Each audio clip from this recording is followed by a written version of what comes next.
Hello, a very good morning to all of you. Now, as a part of fourth chapter, now we are going to discuss about some of Eastern therapies, Eastern methods or Eastern approaches, how they can be considered as a form of psychotherapy. This is the major theme of this particular chapter. So, in this chapter, Islam, Sufism, even Vipassana, Yoga, and some other aspects we are going to study from psychotherapeutic perspective. To start about Sufism, of course, it is related with Islam religion, but Rumi is the main person who is associated with this group. For MCQ purpose, these questions and these points they are quite important. Means, for example, name the person who is associated with Sufism. Option A, B, C, D. Like that. So, Sufism means exactly what? It is like a devotional approach. In Hindi or even in Marathi, as we say, the bhakti, the devotional approach. And through such things, the purification of our mind, the purification of our emotions, it occurs.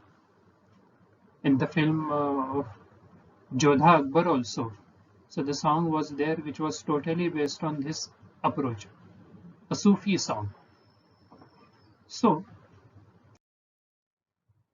Sufism, to start with it, it was formed in 670, 675 century. Of course, origin it was in Middle East. Many followers are there, more than 9 to 10 lakhs or crores also nowadays. And ज्याला आपण दैवत म्हणू, the main god for them is Allah. Sacred text किंवा पवित्र ग्रंथ जो आहे त्यांचा it is Quran. So when we are discussing about Eastern and Western approaches, so see, Western philosophy, W stands for Western. Western philosophy, it starts from wonder, means why it is so, or why it has been happen or occur. But Eastern philosophy, it starts from sorrow. दुःखातून त्या जीवनाला किंवा त्या जीवनाच्या तत्वज्ञानाला, the life philosophy, it starts from sorrow. The same thing we can observe in the life story of Rumi, Abdur Artesh, and some other key person who are associated with Sufism. So the main aim or the main goal, objective of Sufism is to let go of all duality. ये करना है या वो करना है, ये नहीं होता है तो वो क्या कर सकते हैं. To be or not to be, that is the question. This kind of conflict or dilemma which we face in day-to-day terms, Sufism helps us to let go of all kinds of duality, including the individual self. So, instead of that, Sufi strives to realize the divine unity of truth.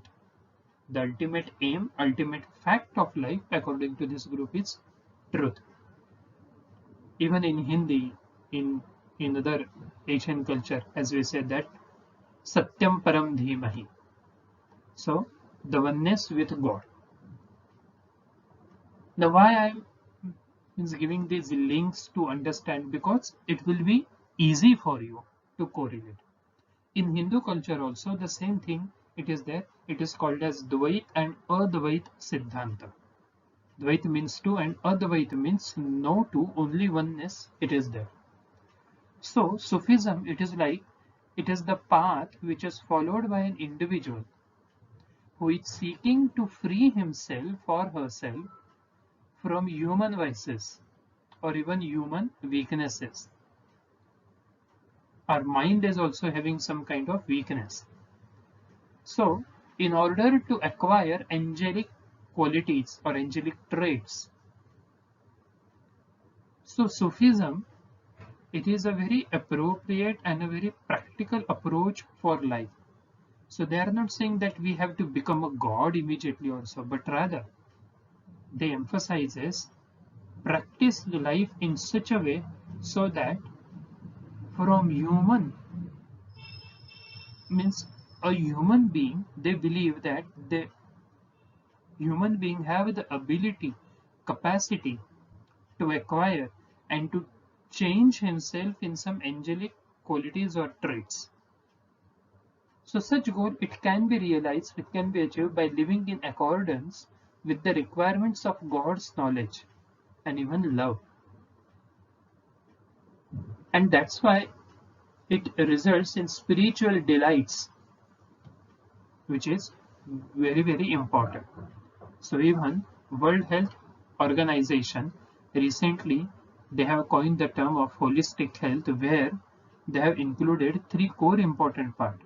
The first is physical health, second one is emotional well-being, and the third thing, it is spiritual renewal. And that's why all these Eastern approaches, they are quite important to study psychotherapy. Now what exactly again in detail Sufism means what? So Sufism means a Muslim movement whose followers, they seek to find divine truth, oneness with God, and love through direct encounters, direct communication with God. Allah al-Safa, the origin of this particular word, Sufism. So this word, it is derived from a group of people known as al-Safa. So al-Safa, who lived during the lifetime of Muhammad, जे प्रेषित मोहम्मद किंवा prophet Mohammad जे म्हणतात, त्यांच्या सोबतच्या ग्रुपला सो तेव्हा पूर्वीच्या काळी अल-सफा असं म्हणत होते. And some other references, it suggests or it indicates that the term Sufi derived the meaning from the word saf. Saf means what? Saf means row. In Arabic, it refers to the first row standing before God. So those who used to encounter, who used to communicate with God, and that too by standing in the first row, are the spiritual elect. And that's why Sufism, it has developed religious practices focusing on strict self-control, which enable both, psychological and even mystical insights, as well as the loss of self, the loss of ego, with the ultimate goal of mystical union with God. And the same thing it is there in another Eastern approach, that is in yoga. Yoga means, from the word yuj, it has become as yog, to join Atma to Paramatma, like that. And therefore, for MCQ purpose, these particular points, they are very, very important. 5 pillars of Islam, and the same thing, 5 important principles of Sufism. The first one is Hosh Dar Dam.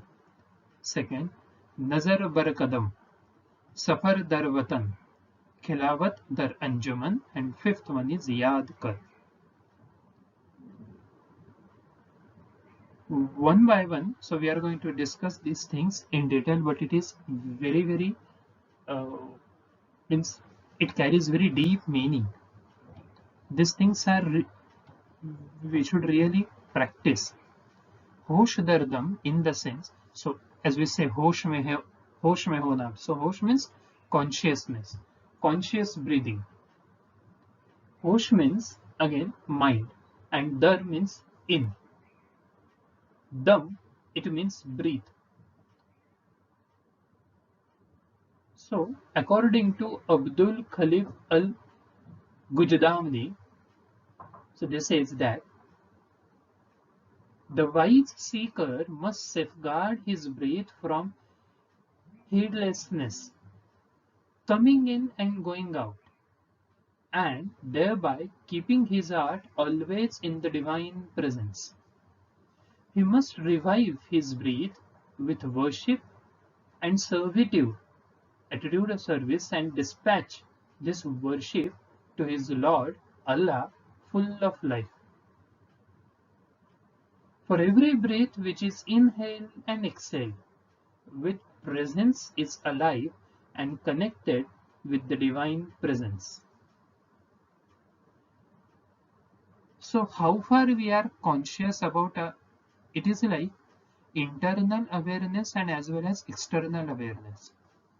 Now how can we correlate these things with psychology? Hosh dardam in the sense being conscious. It becomes very easy to be conscious and to alert about our external surroundings, the place, time, and any other things.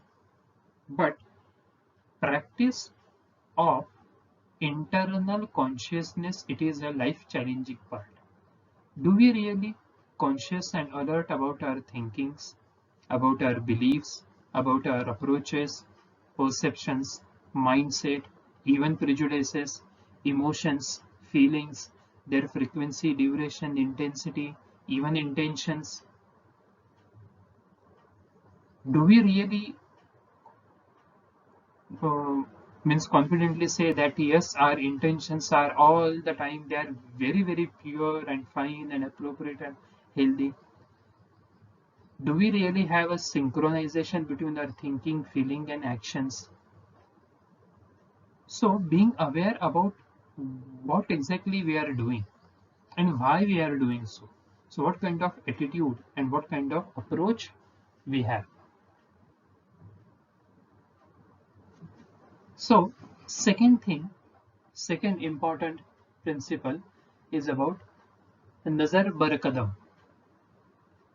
देख के चलो, कहीं भी जाओ तो देख के जाओ. Again having so not only a superficial meaning but even the inside deeply it carries a meaning.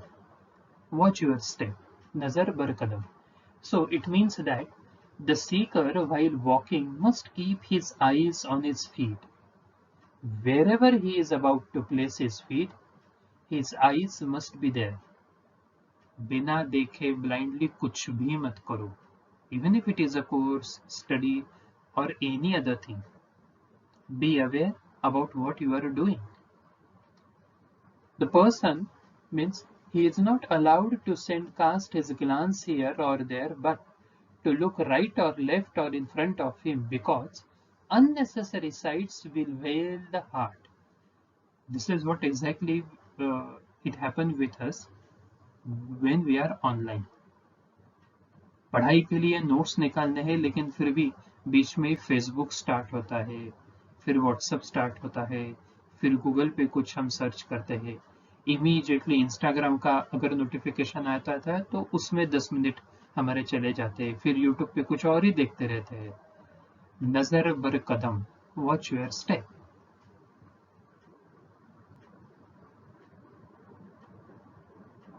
If we are constantly distracting, then this may disturb our heart with turbulence because of the different kinds of desire which have been imprinted on our mind. So we have to be focused in what we are doing and see another deeper meaning in this second important principle is lowering the gaze is also a sign of humility. जे नम्र असतात त्यांचेच डोळे हे खालती असतात. And those who are arrogant, those who are egoistic, वो कभी भी अपना सर झुकाते नहीं है. सारखं असं ती मान वरतीच असते. Watch your step. It also highlights and pinpoint that it's better to control and regulate our ego, anger, aggression, impulsivity, hostility.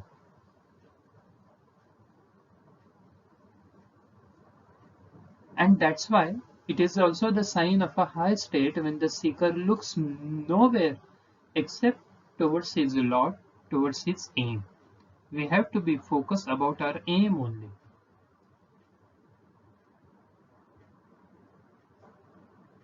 The third thing is about third principle, Safar Dar Watan.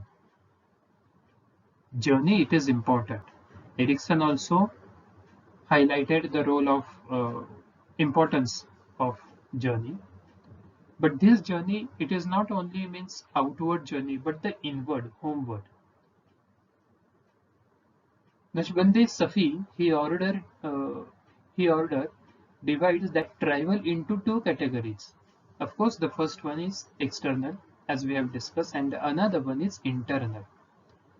External travel, it is from one land to another, which is quite easy. And sometimes even we may require a perfect guide to take and direct you to your destination. But the most important part regarding psychotherapy is internal journey. It requires the seeker to leave his low manners and move to high manners, to throw out of his heart all worldly desires. Changing our mindset, it is the most challenging part for human being. The person will be lifted from a state of uncleanliness to a state of purity. At that time, he will no longer be in need of more internal journey.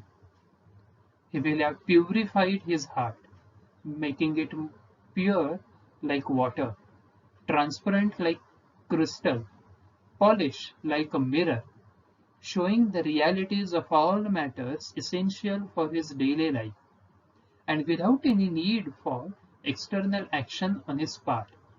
That's why this internal journey, it is quite challenging, but yes, one should practice this particular process throughout his life. Safar Dar Watan. And remember, it is the journey which brings happiness, not the destination. It is journey. So we must start our internal journey. Fourth important principle is Khilawat Dar Anjuman. That means solitude in the crowd. In Marathi, it says that Lokantat Ekanta Asna. This solitude, it is totally different from the loneliness as a symptom of depression. It is totally different. Khalwat means seclusion. It means to be outwardly with people, but while remaining inwardly with God. In this way, solitude, it is important. Outwardly with people and remaining inwardly with God. So there are also two categories of these things. The first one is external seclusion and another one is internal. Internal means seclusion among people. The heart of the seeker must be present with his Lord and absent from the creation, while remaining physically present among them. लोगों में रहना, हंसना, खेल कूद करना सब ठीक है, बट फिर भी ये सब करते वक्त the one focus, the one attachment should be constantly concentrated towards our aim, towards our goal. This what is Khilawat Dar Anjuman.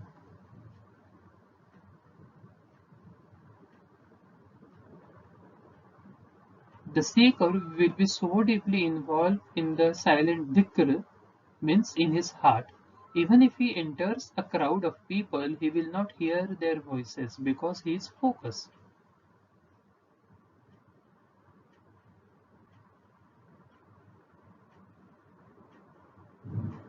And the last one is what is Yad Kard. That means essential remembrance. Now what to remember and how?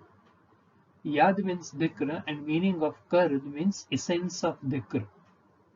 The seeker must make dhikr by negation and affirmation on his tongue until he reaches the state of the contemplation of his heart.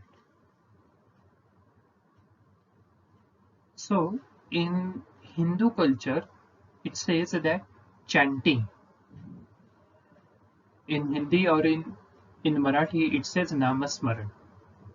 Same principle it is there even in Sufism, even in Islam also. Remembering the God through the practice of chanting. Now, why and how chanting it is mentioned in Sufism or especially in Yad Kar. So see, the state will be achieved by reciting every day negation and affirmation. Negation means La ilah and affirmation means Il Allah.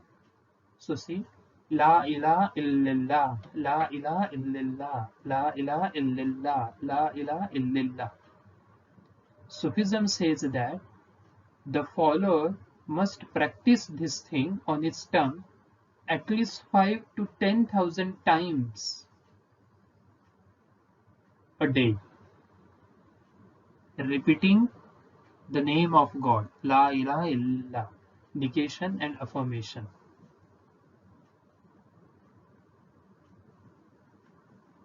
So, then only his heart, it will be more pure, it will be uh, able to achieve happiness and satisfaction irrespective of any circumstances.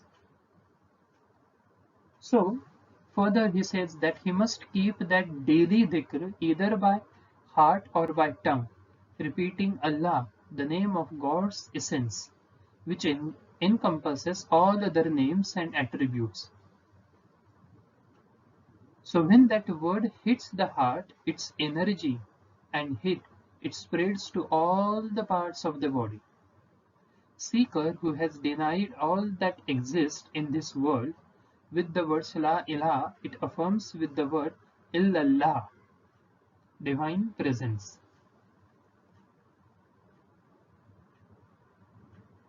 La means no, Illah means God, Illah, Illallah means except the God.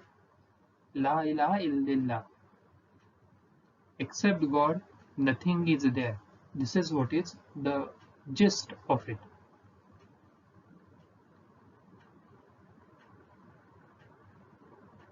And another additional part is to look at the divine presence as the only existence after all this throws back into heart of the mind of the murid, the love of the Prophet Muhammad. At that time he says Muhammadun Rasulullah, La ilaha illallah, Rahimadun Rasul Bismillah, Ya ilaha illallah. That means Muhammad is the prophet of God, which is the heart of the divine presence.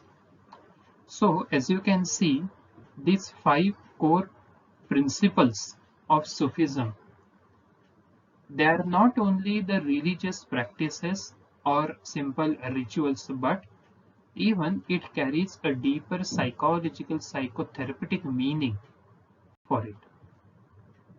And having this particular thought only, Maulana Jalaluddin Rumi, his literature is very well known regarding this particular thought. It carries a very deeper and insightful meaning. Rumi celebrated Sufi born Muhammad Jalaluddin in Balkh in 1207 AD, who was an Islamic scholar and who was reported to have had some 10,000 followers at that time before giving up his renowned and conventional values to pursue his real self. Remember, Carl Roger also spoke about real self and ideal self. So Rumi was initially able to conform to the cultural traditions of his time, but he began to feel deeply dissatisfied and confused with conventional life. As we have discussed earlier also, that philosophy, it starts from sorrow. Because Rumi was disappointed with his conventional life, he changed his mind, he changed his habitual patterns of it, and he developed himself. Now, how all these things are related with psychology, psychotherapy, even counseling. This one single poem written by Rumi speaks everything. It speaks everything. This being human is a guest house.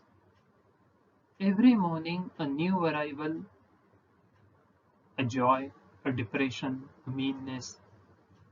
Some momentary awareness comes as an unexpected visitor. Welcome and entertain them all.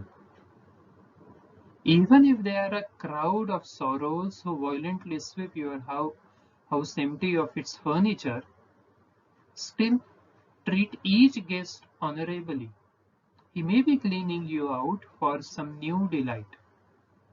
The dark thought, the shame, the malice meet them at the door laughing and invite them in. Be grateful for whoever comes, because each has been sent as a guide from the beyond. This one single poem, it works as a motivational part, it works as a treatment part, it works as a counseling and even psychotherapy. So you can also go through some other works, some other literature written by Rumi, Maulana Jalaluddin Rumi. So in this way, Sufism and the principles of Sufism, they are important so far as Eastern approach of psychotherapy is concerned. In next session, so we will discuss about Islam and 5 main pillars of Islam regarding which psychotherapeutic approach. Thank you so much.